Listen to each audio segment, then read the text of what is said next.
Welcome to the Season of Self-Love podcast. I am your host, Nyomi Banks, and I am thrilled to have you join me on this transformative journey. You see, every day we dive into a powerful conversation about self-discovery, healing, and empowerment. This podcast is brought to you by Ask Nyomi and Elevate Me Self-Discovery, where we believe that loving yourself is the first step to living a fulfilling life. You can expect insightful discussions, practical tips, and inspiring stories. Plus, we'll occasionally welcome special guests who will share their unique perspectives on self-love and personal growth.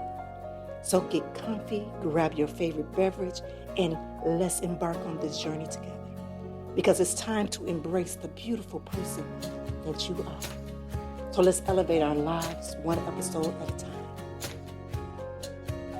Now let's get started. Hey, my beautiful souls, and welcome back to another episode of the Season of Self-Love podcast. I am your host, Nyomi Banks, and here to explore the depths of the healing and empowerment with you today. Today, we are diving deep into a profound topic that touches many of us, and that's balancing life with intention and care. I am thrilled to introduce a very special guest, Patrick Casey, who has transformed his own life from chaos to clarity through self-love and resilience. And as a registered nurse, a transitional coach, and a passionate advocate for men's health, he's coming to us to tell his story. But before we bring Patrick to the stage, let's take a quick break. And when we return, Patrick will join us.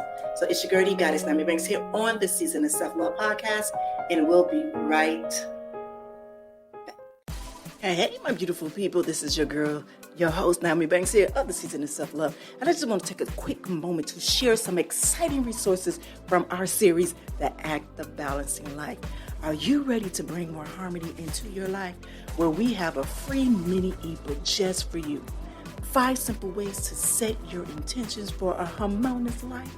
It's perfect for helping you to align your goals with your values. And if you're ready to go a deeper dive, check out our 102-page ebook/workbook, Balancing Act, a guide to harmonizing your life, loaded with strategies and exercises. Plus, don't miss our 21-day challenge of living life in balance. Head over to our website right now and grab you a free mini ebook and start your journey towards a balanced life today. What are some common barriers that prevent people from expressing? Hey, it's your girl, Goddess Nyomi Banks here from the Season of Self-Love podcast. Yeah, I would say remorse. So shame and guilt is a very dividing emotional. And these are one of the many amazing conversations that we have every day, Monday through Friday, right here on the Season of Self-Love podcast with myself, Nyomi Banks, as well as our resident therapist, Dr. Will Washington of Washington Wellness Institute. Come by. The reality of our relationships with people. Come by. And a lot of times we're afraid of how people look at us. And so that compassion can't enter. You can hit us on our website, really the Season of Self-Love podcast.com. Let me ask you this, with the truth, is it...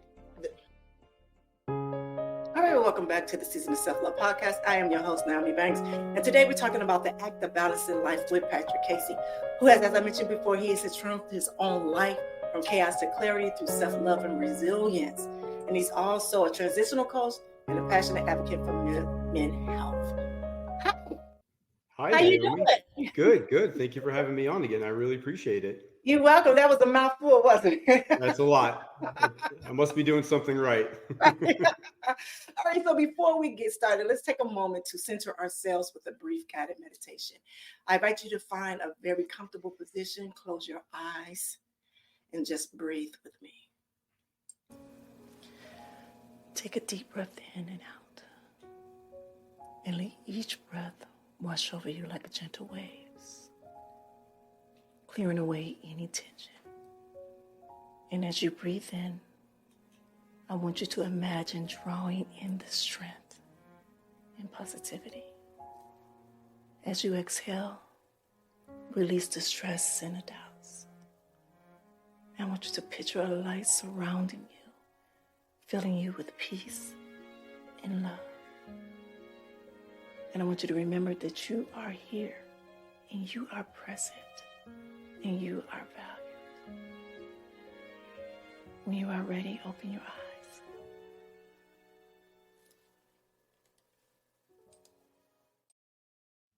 Well, thank you for sharing that moment with me, Patrick, as well as if you're new here to the Season of Self-Love podcast. It's something we do every day, Monday through Friday, where we do a nice little quick center before we get into the topic at hand. So again, let's welcome Patrick to the show. Patrick, your journey has been truly incredible and inspiring. Could you share with us what initially led you down the path of self-discovery? Yeah, it's such a long journey. It started, started in childhood like a lot of us. I have my own my own perspectives on, the way I was raised and, abuse and trauma. And, I try to walk that fine line because I'm not here to throw my family under the bus and, make them look bad or anything like that. It's, my sisters might have a very different perspective of our childhood, right? We don't always experience it exactly the same. So I have my experience that I had, and because of that, it shaped me for better and for worse into the person who I eventually ended up becoming today, and probably who I'll be, continue to become throughout my life. So what happened was I got pretty heavy into drugs and alcohol. I got into lots and lots of trouble. And so what happened was, I'll take you back to basically August 11th, 2002. My parents had put me in charge of watching my two younger sisters. They had gone off to bowling as they typically did on Friday nights. And they came home late at night as they normally would. And they walk in and they find their son passed out on the couch, heroin, needle, spoon, belt, like the whole shebang, right? And so I'm shooken too by my father yelling and screaming. My mom's standing behind him yelling and screaming. And this is just like a chaotic nightmare that's going on for everybody involved, obviously. I mean, I can't even imagine my parents what they're experiencing, right? So I wake up the next morning and I'm kind of trying to figure out what just kind of transpired last night. I'm like, did that really happen? I'm kind of foggy. Is this a dream, nightmare? What kind of happened last night? So I go walking downstairs and my mom's on the kitchen phone on the landline, right? Because we still had landlines back then. And I'm like, okay. And I'm hearing her as I'm walking down the stairs. I'm hearing her voice talking to somebody, and it sounds important. And I hear her mention the word treatment and drugs. And I'm like, oh, crap. So this actually happened. I can't believe this. And I had this kind of emotion of freedom, of relief, of like, finally I'm caught. Finally, I don't have to run anymore. Finally, I don't have to live. Right. And I've listened to some of your early podcasts, so I know you know that feeling. It's just like, I'm done. I don't have to do this anymore. Like now I can be me. I can be authentic. I can hopefully move on. Again, I'm 19 years old. I have no idea what I'm getting into. I have no inclination of wanting to like be sober and never do a drug again. And I haven't even had a legal drink of alcohol yet. So I sure as hell am not even thinking about, well, I'm never going to have alcohol. Right. Right. Because I'm 19 years old. And so I go off to treatment and my life just completely changed. I just had this I walked in there and I'm like, holy crap, like this is really happening. And my whole journey began of substance abuse recovery, which is only a small piece of what's happened over the last 22 years. And this month I just celebrated 22 years sober about 2 weeks ago, actually. Congratulations. Yeah, thanks. So that's pretty killer. So many really awesome things have happened. And so to kind of answer your question more so with that is even though I was sober for so many years and I've helped a lot of people and really done like great work. And as you mentioned, I'm a registered nurse, but I'm also a nurse practitioner. I went back to school and got my master's. So I've been working as a nurse practitioner for the last 6-7 years. And down here in Florida, you can work autonomously. So I've actually been working for myself for the past coming up on 7 years. If you have enough experience, you can do that. So I've been doing that as well. I work in substance abuse. So I deal with people like me every day, all day, every day, which is great. I deal with mental health. I deal with substance abuse, etc. And so what happened was about 18 months ago, I hit another bottom. I just hit another rock bottom. I hit a spiritual, emotional rock bottom. Wasn't even aware that I was hitting a bottom. I just kind of started plummeting down. And I went to this live event held by somebody such as yourself who has a podcast, and she has a really cool tribe of people that follow her. And I was introduced to her through my girlfriend. So basically what happened, my girlfriend had been listening to this lady for a couple 2 or 3 years, had been doing some of her online groups. And she said, hey, she's having this live event out in California. I'm really kind of nervous to go by myself. Would you come? And now having been in recovery for, up to 20 years at that point, I'm like, sure, I'm open-minded.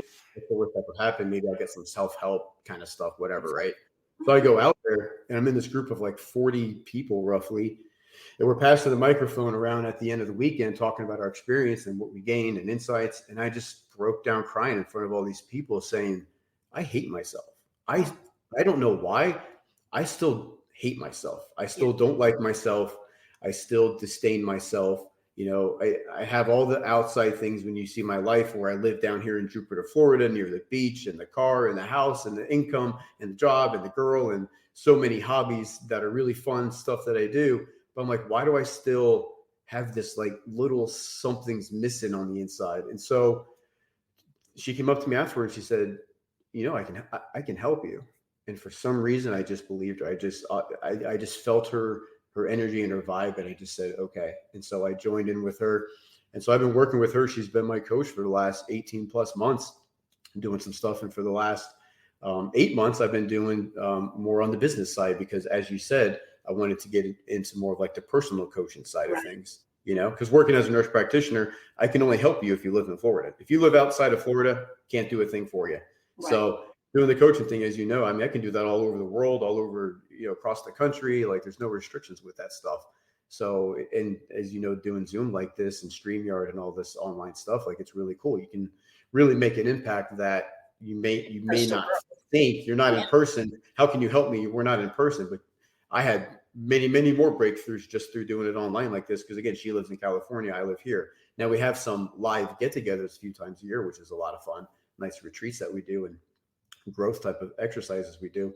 But I was able to get a lot of help this way. So I'm like, okay, so why can't I help other people who don't have substance abuse problems, especially men? Why can't I go help some other guys like myself who don't think it's cool and don't want to get vulnerable? And maybe they tried therapy or meds, or maybe their woman's like on their case about, why are you grumpy all the time and you're not like you used to be and all that.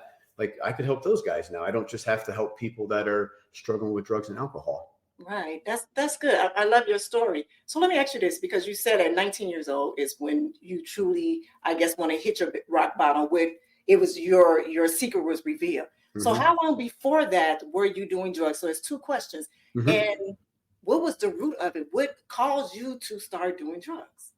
So I started smoking marijuana probably about 11 years old. Yeah. There's this kid down the road, and I'd heard that he, were selling these things called nickel bags, and it was marijuana. And I said, shoot, I'm gonna go talk to him. And, on top of more of that, for me, and I share this all the time with people, is like, for me, even smoking cigarettes, I started cigarettes probably around that time or a year before that. Like to me, a fun night was going around the shopping plaza, picking up the little cigarette butts and lighting those up and smoking those and getting a little nicotine buzz, Now, both my parents smoked, both my parents drank alcohol, like a lot of people do, especially back in those days. Yeah. So, but I never thought it was like a bad thing or anything. Right. But for some reason, I had this, and again, we talked about the childhood stuff, right? Like at some point, I quit feeling okay. I quit feeling safe for some reason, right? Mm. And so I started to get that relief through the nicotine, and then naturally the marijuana was the next step. And as we talked about, like when we were younger, they always talked about marijuana as a gateway drug, and then on and on and on and on, So it just grew in everything else. And so around 16, I started doing opiates and LSD and speed, and pretty much, Nyomi, since I turned 16 and got my driver's license, I never went to a full day of school. I sure as hell never went to a full day of school sober. Like I always had something. I was always having some kind of chemical, imbalance going on. And some kind of chemical was in my system that was altering the way I was, because I had to feel okay. Like I did not fit in my skin. I was not okay with what I thought you thought about me. Right. Like obviously I feel so low and horrible about myself, then obviously all of you must think the same thing about myself. Yeah. So I had to numb that and escape from that. And so I did literally any freaking thing that I could. And I was the ultimate chameleon. I played all the high school sports. I hung out with all the different stereotypes of kids, right? I blended in with everybody. So I tried to really just do my best to get by and to like figure this whole life thing out at a young age, that I thought kind of like all of you had this all figured out. Like I never got my manual on how to be a person, how to be a human. And I was a trouble kid. I was in trouble all the time. I told people, when I was young, I used to sit up by the teacher's desk all the time. I was the kid that was up there sitting by the teacher's desk because I was always in trouble, always the class clown, always in trouble, and writing on the chalkboard and having to dust the erasers after class. Like I was always in trouble. I was always having stuff going on, running off babysitters, running out of the house as a kid, and just terrorizing everybody. And again, I was the oldest of three, so I kind of paved the way for my two youngest sisters. So God bless them that they did not turn out like me in those regards. It's crazy how that did not happen. So it was just kind of the natural progression for me. It happened that like here's heroin, and a friend of mine introduced me to it, and I told him I'd been snorting this powder stuff, and he goes, that's heroin, right? I said, nah, man, they said it's like crushed opiates. And he said, no, that's heroin. And I was like, oh, okay. And he said, can you get me some? And I said, okay. He had just gotten out of rehab. So I'm like, all right, cool, dude, let's do it. And so he introduced me to putting a needle in my arm, and that was it. I was done. Absolutely. Like I found, the fourth dimension, like, wow, this is the best thing ever in the world. And so I just continued to chase that for the better part of a year, right. Going to college, did my first year of college, did absolutely horrible, shooting up dope on the campus parking lot and going into class, not really knowing what's going on, walking into class, and they're like, hey, it's time for a test. Take out your number 2 pencil. And I'm like, what? There's a test? Looking over at somebody like, did you know there's a test today? Like I was just completely shot out. And, so basically for like the last 6 months, I've been wanting to get help. I've been wanting to ask, like, find a way. How do I tell my parents I need help? Yeah. I don't want to keep doing this. I'm getting sick from withdrawals every couple of days. I'm selling this stuff. I'm stealing from people. I'm tricking myself into thinking I'm just going to sell the heroin, not do the heroin. That would last for about a week and a half. And then I would accumulate so much, then I could do my own heroin again. And I was just this vicious cycle, right? And so I was like, how do I get help? Like, do I tell my parents maybe I'm struggling with pain pills? Like that doesn't sound as bad as like I'm shooting dope and stuff. Like how do I do this? And it took, them coming home, finding me, thinking I was dead on the couch for me to get help. Wow. I didn't have the courage to ask for help. Yeah. It just seemed like a lot. You were living in shame. You were shameful of what you were doing. And I guess even with that situation, that was your saving grace.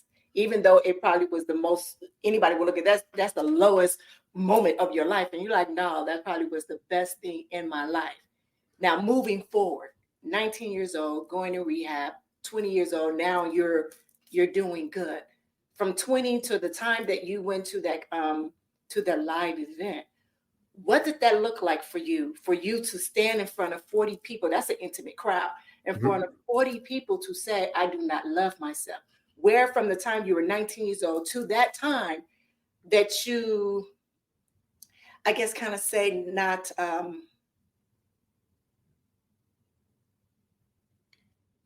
did you not love yourself? What did love look like for you?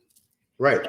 From that 20 years old, because now remember, you celebrated every year, every day, every month of your sobriety. So where in that moment, from the time that you were 19, 20 years old to the time of there, that you were not celebrating your life of every day of sobriety, or where it stopped, where the disconnect from that self-love for you at?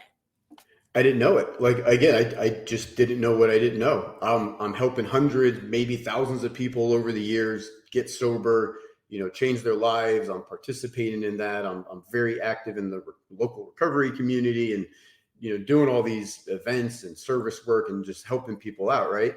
I got married, and I think around age 29, I got married. That lasted about 4 years, got divorced and put myself through college, my bachelor's, then I got my master's while getting divorced and selling our first home and a lot of crazy stuff with my ex-wife, with her parents both dying from cancer and hospice, like a year apart. Like we had so much stress. It was like this marriage was kind of destined to not be successful, with two people that were night shift nurses working at night trying to care for her parents. And we just bought our first house down in West Palm Beach, and it was just total chaos. So it was like, of course it wasn't going to last. So I don't know that that had a lot to do with anything other than the fact that in that marriage, I was seeing my parents' marriage. I was seeing some of my parents dysfunctional. I was seeing the fighting, the silent scorn. I would just, slamming doors and slamming counters and just raging, just not me, not who I am. And I'm having these flashbacks of like, wow, this is like, I'm like acting out like my parents' marriage. Cause like, I can remember being a small kid, like, and my parents are fighting and stuff going on and just yelling in my room, like, get a divorce, just get a divorce. As a really young kid, I don't even know what divorce is, probably, right? But I'm just like, there's just all this chaos that I'm perceiving that's going on, and I feel uncomfortable, and I feel unsafe, and I feel confused, and it's just back and forth throughout my childhood, right? Walking on eggshells and all that stuff. So now I'm doing it in my marriage, and I'm treating my ex-wife that way. And I'm like, what the hell is this? I'm X number of years sober. I've really done a lot of work on myself. I've had a lot of people help me. I've helped a lot of people. Like, this is not who I want to be. And that marriage ended and moved on. And I don't know where the disconnect happened, because again, I didn't realize it. I was having fun. I did a lot of cool stuff. I made a lot of accomplishments, but I still had that like daily, self-criticism, right? Almost like a pot of boiling water. The top is just like this. If you cut me off in traffic, it's the last thing you're ever going to do, right? Is that kind of taking everything personal, not knowing how to take compliments. If you complimented me, I'm like, oh yeah, but hey Pat, that shirt looks really good on you. Yeah, but it's just this thing or that thing. Like, I didn't know how to receive love is really what it came down to. So even though I was surrounded with love and constantly loved, I didn't know how to receive love. So how can I love you if I don't love me? Right. And for whatever reason, it was just apparent at this event when I looked, and my girlfriend Caitlin was sitting next to me. I looked in her eyes and I just started crying while holding the microphone to everybody. I just said, I want to love me the way that you love me. I want to look at myself in the mirror the way that you look at me. Like, no one has ever looked at me the way that she looks at me. And I can see in her eyes and I feel in her eyes. Nobody in my life has ever looked at me the way she looks at me. I'm feeling emotional now just talking about it. Like, I want that. And I know that I can say I love you back, but do I really if I don't love myself? Because I'm told all this time, if you don't love yourself, you can't love others. Yes, exactly. So that was just like, I can't keep doing this. I have to do something different, because it's not about drinking or drugging. It's not about that. But guess what? I can still do destructive stuff and not have to get high or drunk. Right. And so that's what's kind of culminated into all of this. Right. First of all, I'm glad that I commend you on that. I commend you for just being honest, but also tapping into your sensitivity and understanding and know that this is my time to weep, because I can imagine. So let me say this, and I have to go back to 19 years old. I have to go back because that is a part of your second life. I'm going to say your second life. We're right there. And in that second life, after because when you passed out and you were gone, that was shame that has now been removed from you, because now it has been revealed on who you were in that moment. In that moment, you went to get help for your addiction, but never did you get what the core root of that is. Right. You understand what I'm saying? And so for you, your next addiction was accolades and, getting this degree and being able to help others and validation from others. That was your next addiction that you truly didn't understand what that was. You was like, okay, well, I'm doing so good. Even in this moment, I know that I'm a recovering drug addict, but now I'm doing all of these wonderful things that this will make up for the very reason why I started doing drugs in the first place. Yeah. You know what I'm saying? And so for that, and first of all, who is this? Who is the lady that you went? Because I would like to know, so let my fans know who they are. I don't have any competition. We love each other. So who is it? Oh, she's a great lady. JJ Flizanes, FLIZANES. JJ. Yep. JJ Flizanes. Yep.com. She has her podcast. She's been doing work for a long time. Really good work. So nice little tribe of people that She has a live event coming up in October, actually, in Southern California, in Redondo Beach, October 4th, 5th, and 6th, I think it is. So okay. it's a cool time, cool experience, That's beautiful. Thank you for sharing that. But Mhm. why, the thing is, because after that, what's that, 18, 19, 20 years? 20 years of you being sober, Yeah. and you can be real with yourself at that moment and say, hold on, I can't go through another relationship and not love somebody and really not knowing how to love myself. You know what I'm saying? So I say this. I say you have to have an intimate relationship with yourself. You have to fall in love with yourself. Yes. You know what I'm saying? Yes. Deep down inside. And I love that you realize that even all of the training that you have, all the therapy that you have, all the people that you have helped, you are able to humble yourself in that moment and say, okay, wait a minute. Because not only does it make a better me, but it also helps me to show my girlfriend, who can potentially become my wife soon, how to love me too. Now I have a definition of who I am. So now you have a definition of who you are. So now when you go out there and you reach these other people, especially coming through this screen right here, then now I could talk from a real, truly authentic place, because now I can show them my love just in the way that I exude and talk to them about my journey. So thank you for sharing that story with me on this. I got a little Of course. thing on my arms. That connection. Good.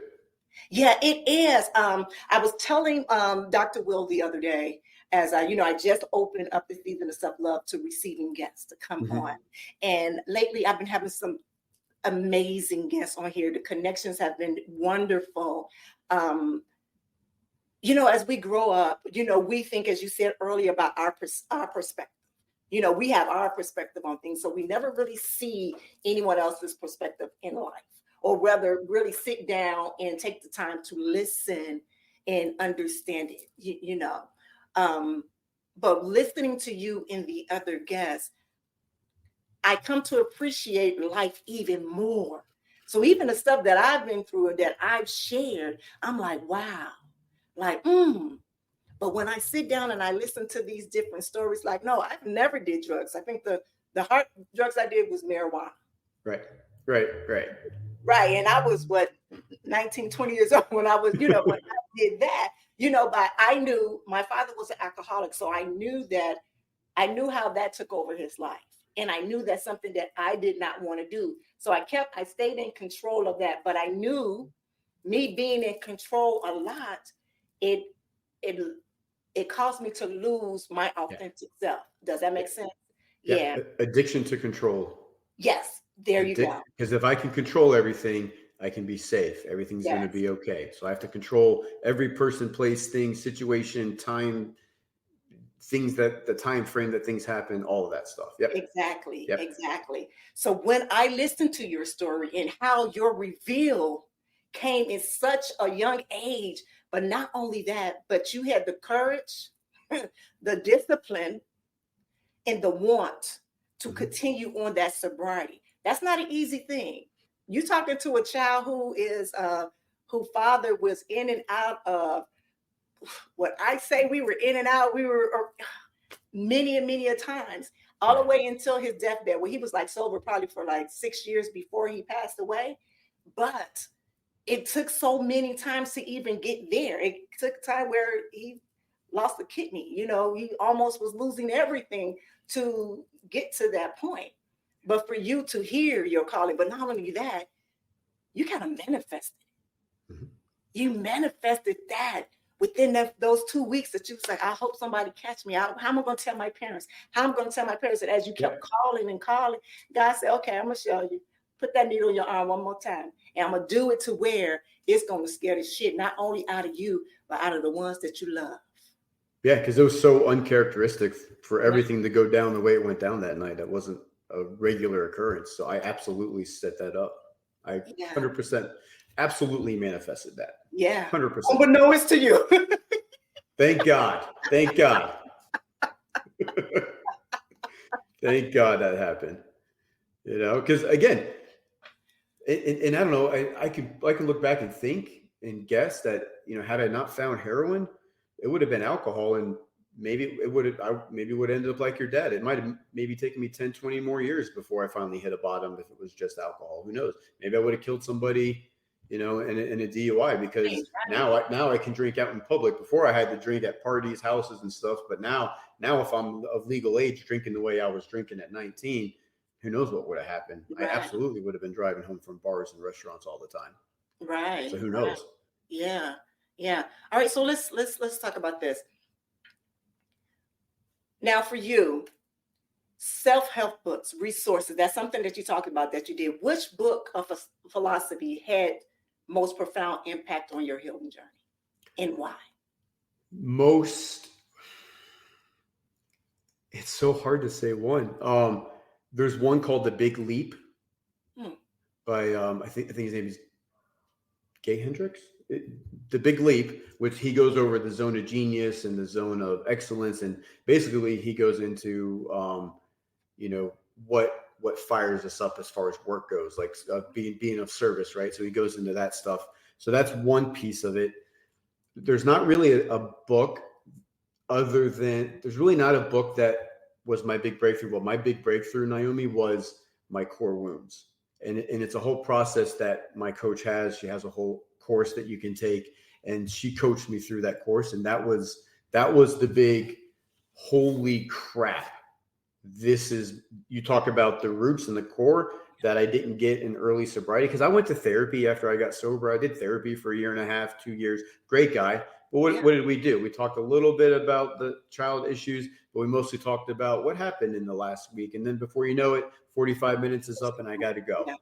Mm-hmm. And now I don't have him to get a hold of when I'm getting triggered in real time. As I'm going through my day and something happens, I can't just call my therapist and say, hey man, da, da, da, da. Now I got to write this down, maybe remember it next month when I go back to see him. Yeah. So that was the benefit of doing this coaching thing, was I had somebody in real time at the drop of a hat. Hey, I'm being triggered by this. Hey, da, da, da, da, da. And I could go over stuff. And what I found out was my core wounds. And I have 3 main ones: rejected, defective, and disapprove of. So when I'm triggered, when I'm feeling hurt, when you hurt my feelings and you make me feel this and you make me feel that, all that victim mentality, right? Yeah.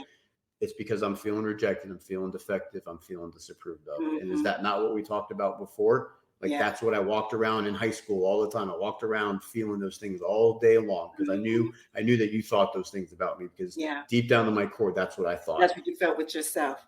And so when I have those core wounds that are triggered, that are tickled and activated, I get frustrated, I get afraid, I get sad, and then I act out. I might people please, because now I have to make you like me, right? I have to people please with an ulterior motive. Mm-hmm. I might get really rageful, defensive, fight back. I might withdraw, isolate.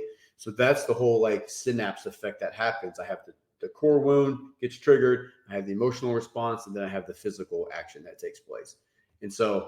And it wasn't just having that knowledge, right? Because self-knowledge is not enough, because I can read. So she helped me figure out that part of it, but that was only a small piece. The other piece was what you talked about and what you've talked about in some of your podcasts, like the affirmations, the chakras, the self-love components, because just knowing that information is not enough. What actions am I going to take?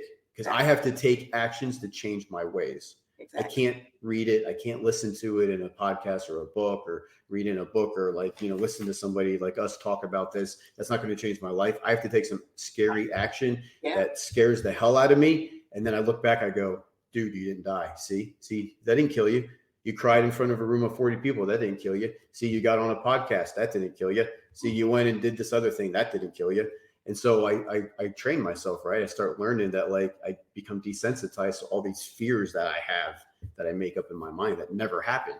And so I can do like really kick-ass stuff today that, if I listen to my brain, I'm never going to do anything.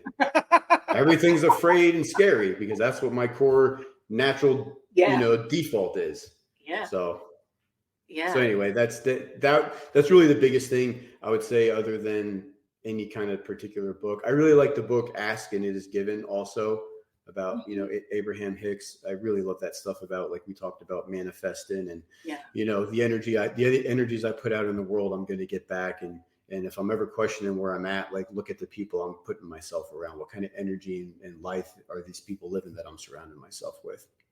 Yeah, I like that. I mean, I'm really feeling this. I'm feeling you, and I am so proud of you. Like, yes. Thank you. Thank you. Yes, I'm really proud. All right, so right now I want to talk about vulnerability. Mhm. And I want to talk about vulnerability practice. Okay. Now, for you, how do you create a safe space? Because for this month, we're talking about the balancing act of life. So now that you come to the point to where now you've come awareness, you know who you are, you come to love who you are and figure out who that is in there that's been hurting all of this time. Now, for you, how do you create a safe space for yourself and others to be vulnerable? And what does that space look like? And how do you maintain it to be safety in its safety? The only way I can make you feel safe with me is by bearing my soul to you, is by kind of leading the way. So I have to share those things with you, have you get to know me, and then you say, oh, okay, that's okay. And you really feel it authentically, like you got the goosebumps on your arms, like you actually really feel it. I'm not just putting on an act, I'm not just putting on a show for you. Because otherwise I can sit here and say, okay, be vulnerable, tell me your deepest, darkest secret. You're gonna be like, dude, I barely know you. No, like I have to start that by example, lead by example. And so that's how I do that. I also really I'm not a big astrology horoscope person, but I've learned a lot about astrology from the personality side of things. Mm-hmm. And so I really like that. I really like the sun sign. I like the moon sign. And I like all the signs about, I'm an Aquarius. And so I like everything that's involved with being an Aquarius, at least knowing those things. Right. And then also knowing, why do I communicate? Why do I like certain people, or why do I vibe with certain people and not with other people? And a lot of it is our astrology signs, I come to find out. And so I use that as a tool when I meet with somebody. I get their full natal birth chart from them, and I go over, like, tell me if any of this stuff makes sense to you. And they're like, wow, yeah, actually that does. And some of the things might be stuff that we are repressing and not allowing ourselves to flourish and let out. And if we do that, we're also becoming more of the person and the people we're meant to be. But because of all the fears or the programming that our brain was instilled in us from our family at a young age, we don't allow that to happen. We keep that program into our adulthood. And then we wonder, why do I keep having the same kind of relationships? Why do I keep having the same crappy jobs, the same mean bosses, and all the victim stuff, instead of finally like taking ownership? So it's really individualized in order to or I shouldn't say make, but to help somebody feel safe, to help somebody feel vulnerable. And, I'm a very personable person. I'm sure you can tell that. So even when I'm working as a nurse practitioner doing telemedicine and when I'm seeing patients in the treatment centers, I always get really good feedback. Like, wow, you're not like the others. Like, you're very different. I wasn't really expecting this. Usually when I talk to doctors and practitioners, it's like this, that, and the other. So I just have a way of really making people feel more comfortable. And that's just really been a gift I've always had. I've never been an introvert. I've been easily able to just talk to people in a crowd. We go out in public at parties and meet people, and my girlfriend's always like, go talk to them, go warm them up, So I'm just kind of good with that. So and it's just a weird thing that, when I'm out in public, just random strangers might be standing in line at Publix. Just tell me, I don't know if you have this experience. I just have random people start opening up about something. It might be a little quip that was made. The next thing I know, they're telling me about their spouse at home and this and that. I'm like, okay, then. All right. So it's just one of those things. It used to happen to me a lot. I don't go out as often as I used to. There you go. But before, it used to happen a lot. When I used to be on set, I'm telling you, I used to sit there and people be telling me their whole life story. And I'm sitting there in a whole counseling session, so I totally understand and agree. You're more empathetic. You kind of understand. The thing is that you come from a very humbling beginnings. Mm-hmm. That chaos that you had in your life has made you to where you are relatable to people. So people are not in fear of you. They're more open to share their wounds, because not only do they see a wounded person, but they see a wounded person who has been going through their healing process, if that makes sense. Yeah, if that makes sense. And what I'm excited about is because several different guests we talked about men, and we talked about the men mental, and about them tapping into their into their sensitivity in their heart, especially when dealing with children, especially dealing with their loved ones, and not always have to be the masculine side, but also tapping into their feminine side. For you, and I think, and actually, and I'm gonna say this right now on this thing, I would love for you to come on to my other podcast, Ask Naomi Bridging the Gap. That is a live show that I do have, and that I know that I have a lot of men followers there that watch live, and I know quite a few of them that really probably needs to hear from a man who actually went through the process of drug addiction, alcohol addiction, or whatever addiction that you have went through, and also be vulnerable after the 19, 20 years that you were sober, that you were able to humble yourself. A lot of times, and it's not just men, us period, when we start to accomplish so many things, we feel like we no longer need to learn anything, and there's nothing that anyone can tell us, because I got this, I already got this together. Like, what is it possible? And then at that moment, at that time, that's when we have to allow and remove our ego. Yes. And allow to surrender. So for you as a man to be able to do that, that's great. And like I said, I would love for you to be on Ask Naomi. But for you, what would you say to another man that's out there? So say I got my listeners out there and there's men that's listening. What would you say to them to say, you know what, come talk to me? How would you get them to open up just that little bit, to push that button to come and talk to you? Are you tired? Are you tired? Are you tired of feeling like crap all the time? Are you tired of not really understanding? If you have a woman, are you tired of like not understanding why she just doesn't listen to you, or why she just can't understand, or why she can't just leave you alone?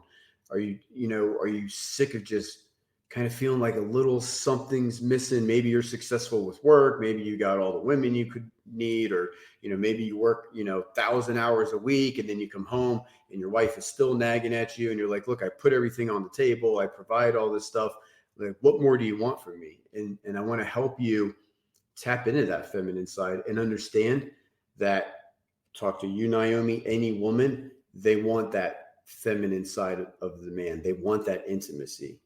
It's about having that balance. And there's a really good book called The Way of the Superior Man by David Deida. And then he has another book called Intimate Communion, again by David Deida. And he breaks down so beautifully the difference between the femininity and the masculinity and the polarity, and how you have to have that equal balance. You have to have that push and pull for relationships to be successful. Because if I'm walking around in this super masculine mode all the time, and my woman is not this super feminine mode, it's just not going to work out. And so what happens is, a lot of times we have to figure out the balance between the masculine and the feminine, right? The masculine is the mission driven, get it done, no matter what happens. Yeah. Not going to let her get in the way, this get in the way. And then the feminine is that healing, loving, nurturing side of things, right? So like, why can't we have that as well? And It's because we're engineered to be warriors and be killers, right? Like, we can't be out there on the battlefield feeling bad about shooting some dude in the face. Like, we can't feel bad about that. We can't have empathy and sympathy. So we have to be that ultimate macho masculine. But we're not at war anymore, man. We're not fighting. We don't need to fight anymore. So we need to learn a new way. And that new way is like, let's like fix this divorce rate. Let's fix this, issues with all the children that don't have both of their parents in their lives. Like, let's start having some successful relationships finally. And that's what I'm finding. We've been together, going on 7 years now with my girlfriend. And I learned, through that first marriage, what not to do. And looking back now and learning about masculinity and femininity, I was like, man, no wonder I wouldn't have wanted to be with me either. Right. Like, I couldn't make a decision, hey, where do you want to go out to eat? Oh, I don't care where you want to go.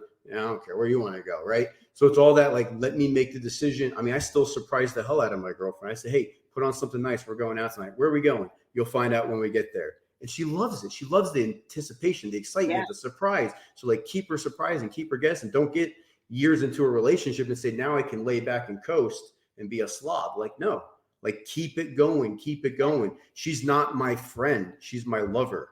Right. She's my partner. And with my last marriage, we were best friends. And I know there's like some of that, but like, you can't be romantic with your best friend. So it's about figuring that out, right? Mm-hmm. It's like figuring that out. I have to treat her like a lover, not like a friend. We have common hobbies, common interests. We do a lot of stuff together.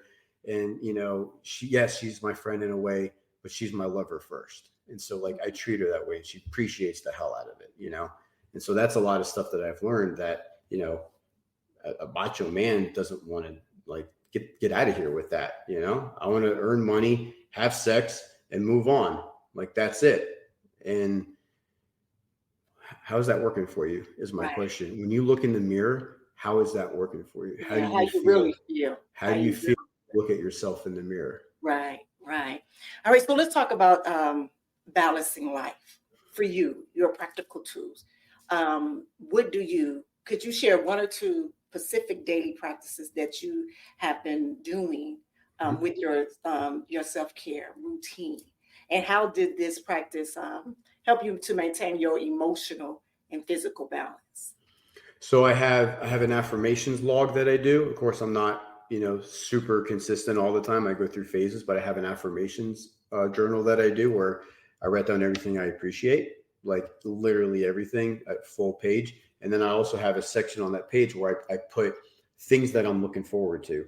Now, this could be things that are actually coming up. Like I'm looking forward to, I have a boxing mat tournament next month I'm doing in Atlantic City. I'm looking forward to this boxing tournament. I'm looking forward to going on this vacation, but I also will put, I'm looking forward to, being super rich during my retirement. I'm looking forward to stuff that is not happening yet, but I'm also looking forward to things that I have scheduled that I'm looking forward to, right?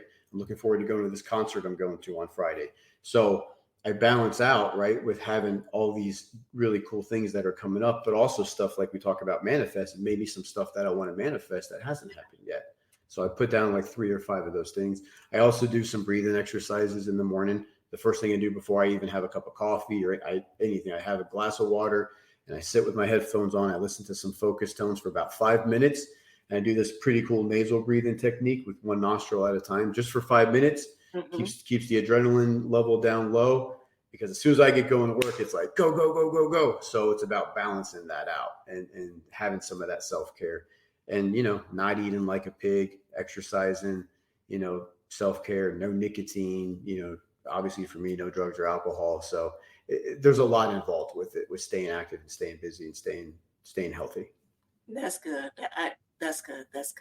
I just wanted to go back one last time. I want to go back to, and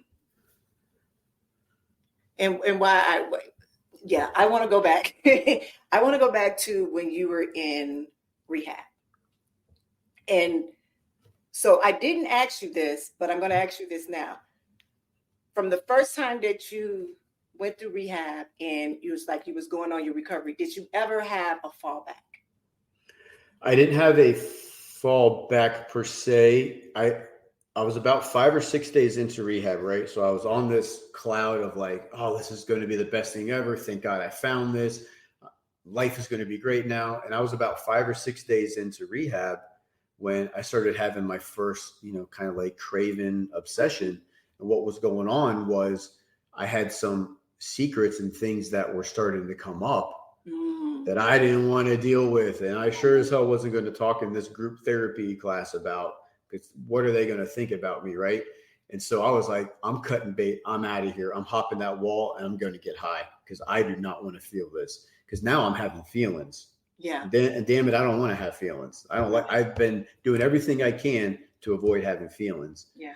And so, I talked in the group. I came out about stuff that I was dealing with and struggling with, and I learned the benefit of exposing and shining the light on things when you're in the darkness. Shine the light on it, and guess what? It's not as big and scary as you thought it was when you shine the light on it. And also, when I have feelings, I wrap my arms around feelings today and just sit with them, because a good mentor of mine years ago told me, nobody ever died from having feelings, Patrick. You never saw on an autopsy report died from such and such feeling. We get so dramatic, especially in early recovery, with having feelings like, oh, this is going to kill me. We, become drama queens and stuff. And it's like, dude, just sit with it. Let it pass. Don't run and don't cover it up and don't numb it. And it's going to be okay. It's going to pass. And then just like I said a little while ago, the more I do these things, I find out, hey, it didn't kill me. Yeah. I can be okay. And so when I started having these feelings and feeling this way in front of a group of 40 strangers 18 months ago, it was like, okay, I know the benefits of letting this out and sharing this with people, because it doesn't, hopefully they're not going to laugh or mock me or anything like that. And if they do, that's none of my business, right? That's not your business. No, because the benefits that I'm going to get from it way outweigh anything that anybody can do to me. Yeah. Well, Patrick, thank you so much for sharing. We have come to the end of the show. Yeah. Give your information where, if there is anybody out there looking for you to coach them, to help them through whether they are doing alcohol or drug abuse or anything of that sort. Even if you are a man out there and you feel like you can't talk to a woman and you see him as being someone that you can resonate, please give your information on where they can contact you at. Yeah, thanks for giving me the chance to do that. So I have a website. It's called patrickcaseyjr.com. And I have a free 60-minute masterclass there. It's titled Breaking Through Self-Destructive. It's called 3 Steps to Breaking Through Self-Destructive Patterns. I'm also working on a course I hope to have out next month, in October. It's about the 5 ways to effectively communicate with the man in your life. So especially for women who have a husband, a son, a nephew, anybody like that, where they're like, I just can't get through to him. I know he needs help. I know he's struggling. I just can't get through to him. So I'm doing a course on how to help you ladies communicate that with the man, without coming across as like, hey, quit nagging me, quit bothering me all the time, to kind of be more constructive and efficient with it. So I'm on Instagram as well at Patrick Casey Jr. And then on Facebook, Patrick MC for Michael Casey Jr., Patrick MC Jr. So that's where you can find me. So I look forward to, helping anybody out, or if if I can give you some referrals, or again, if you want to check out the free masterclass, see if that resonates with you as well. It's 60 minutes of your time. I mean, it's really not a big deal. And it's free. Yeah. Yep. And it's free. Yeah, it is. Well, I'm applauding you right now. Thank you. Thank you. I appreciate your enthusiasm and having me. It's awesome. Beautiful. Because it takes a lot of courage. It takes a lot of courage to sit in front of someone you don't know, and just to be able to tell your story, and to relive your story. Because when you tell your story, you relive your story over and over again. So that is your strength. And I love it. But also your vulnerability is a part of your strength as well. But not only are you showing me that, but you're showing the world that once again. And as you continue to grow with your business and you're going to be coming out of that, the Florida thing, and you're going to be speaking up around the world. And I truly thank you for just sharing this space with me and my listeners here on the Season of Self-Love, and just sharing your wisdom and your experience. All right. Yeah. Appreciate the work you're doing too. I enjoyed I whenever I get on a podcast with somebody, I listen to the first handful, I listen to the most recent handful, just to kind of see the progression for you guys too, and see how it's changed and evolved. So it's really cool. I like the work you're doing too. Yeah. Thank you. And to our listeners out there, I want you to remember that the journey of self-love and healing is ongoing, but each step you take is a step towards more of a balanced and fulfilling life. So be sure to check out our show notes and links to Patrick resources and upcoming workshops. And as I always say, join me tomorrow for another episode of the Season of Self-Love. So until then, keep loving yourself and embracing your journey. Have a good one. Thank you for joining us on this journey of discovery and empowerment here at the Season of Self-Love podcast. Remember, embracing self-love is a continuous journey, and we're so glad to have you with us. So if you enjoyed today's episode, please leave us a review. And don't forget to join our community on Facebook at Season of Self-Love. Connect with like-minded individuals who are also on their self-love journey. Now, if you have any questions or topics that you'd like for us to explore, we love to hear from you. Email us at seasonofselflove@gmail.com and let your voice be heard. So until next time, take a moment for yourself today, and remember, you are worthy of love, joy, and all the beautiful things that life has to offer. Have a good